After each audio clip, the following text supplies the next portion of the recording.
100 গ্রাম 250 গ্রাম গোছ আমরা বিক্রি করি।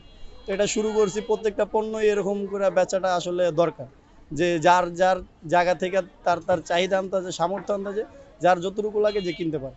ক্রেতাদের চাহিদা আল্লাহর রহমতে যার যেরকম চাহিদা আমি পূরণ করতে পারতেছি।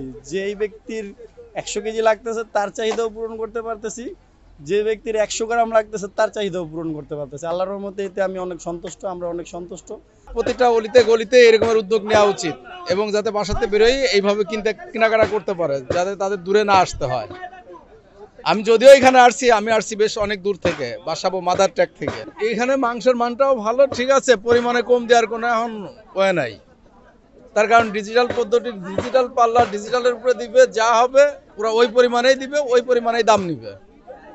আপনার যতটুকু ভালো লাগে আপনি ততটুকু নিবেন, এর বাইরে তো আর কিছু নেই এখানে।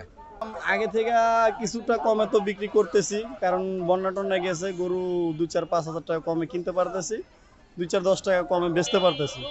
আবার আমরা এখানে মালটা একটু ফ্রেশ করে দিই, একটু হাড্ডি চর্বিটা কমায় দিই, তো আল্লাহর রহমতে আমাদের বেচা কেন অনেক ভালো, অনেক ভালো। ঠিক আছে, কাস্টমারও সন্তুষ্ট, আমরাও বিক্রি করে সন্তুষ্ট।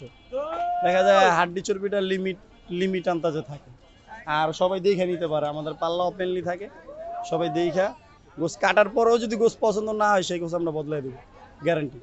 আমরা যারা ব্যাচেলার আছি, যারা নিম্নবিত্ত আছি, তারা এসে যতটুকু প্রয়োজন ততটুকু নিতে পারছে।